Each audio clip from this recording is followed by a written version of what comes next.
राहुल और उसके दोस्तों को एडवेंचर बहुत पसंद था। उन्हें थ्रिल्स चाहिए थे, मिस्ट्रीज सुलझाने थे। एक दिन एक बूढ़े आदमी ने उन्हें एक कहानी सुनाई। कहानी थी एक भूतिया हवेली की जो खंडहर बन चुकी थी और जिससे लोग डरते थे। हवेली एक पहाड़ी पर थी, उनके गांव के ऊपर। लोग अजीब आवाजों और डरावनी रोशनी की बातें करते थे। कोई भी उसके पास जाने की हिम्मत नहीं करता था। बूढ़े आदमी की बातों ने राहुल के दिल में आग लगा दी। वह जानता था कि उन्हें क्या करना है। उसके दोस्त उत्साहित और डरे हुए मान गए। उन्होंने हवेली एक्सप्लोर करने का फैसला किया। रात को, जब कहा जाता था कि आत्माएं घूमती हैं। जैसे ही सूरज क्षितिज से नीचे डूबा, लंबी परछाइयां बनाते हुए वे निकल पड़े। रास्ता ऊबड़ खाबड़ था, कांटे उनकी त्वचा को खरोंच रहे थे। जैसे जैसे वे हवेली के पास पहुंचे, हवा ठंडी होती गई। भय की भावना पैदा हुई, उन्हें हड्डी तक ठंडा कर दिया। हवेली उनके सामने विशाल और भव्य दिखाई दी। उसकी खिड़कियां खाली आंखों की तरह उन्हें घूर रही थीं। कभी भव्य दीवारें अब ढह रही थीं, लताओं से ढकी हुई थीं। सन्नाटा बहरा कर देने वाला था, केवल उनके दिलों की धड़कन से टूटता था। हिचकिचाते कदमों से वे हवेली में दाखिल हुए। अंदर की हवा भारी थी, धूल और सड़न से भरी हुई थी। एक बांसी गंध उनके नथुनों में भर गई। उनका गला घोंट रही थी। मकड़ी के जाले उनके चेहरों से चिपके हुए थे, जैसे भूतियां उंगलियां हों। वे एक लंबे अंधेरे गलियारे से नीचे चले गए।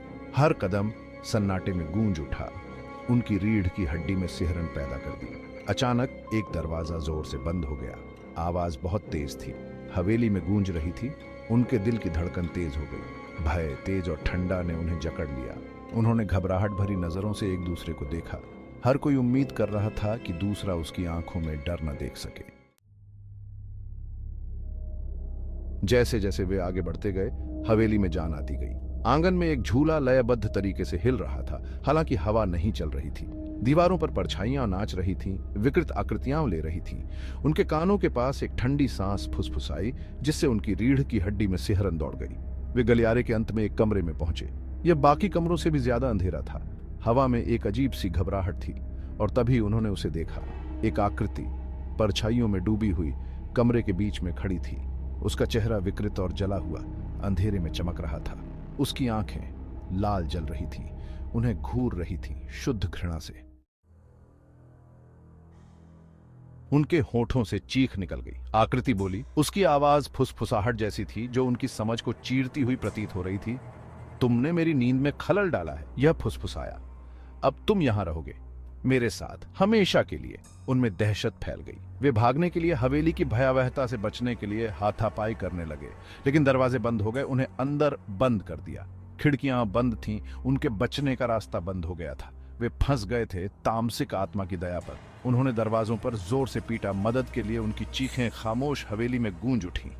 आत्मा की हंसी ठंडी और क्रूर उनका पीछा कर रही थी, उनकी निराशा का मजाक उड़ा रही थी। सुबह हुई, लेकिन राहुल और उसके दोस्तों के लिए नहीं। ग्रामीण उनके लापता होने से चिंतित होकर उन्हें खोजने लगे। उन्होंने हवेली के दरवाजे खुले हुए पाए, मानो किसी अनदेखे हाथ ने उन्हें खोला हो। अंदर हवा एक ऐसे सन्नाटे से भरी हुई थी जो किसी भी चीख से ज्यादा भयानक था। उन्हें राहुल और उसके दोस्तों का कोई पता नहीं चला, केवल उनका सामान फर्श पर बिखरा हुआ था। लेकिन दीवार पर खून जैसा दिखने वाले किसी चीज से लिखा हुआ एक संदेश था।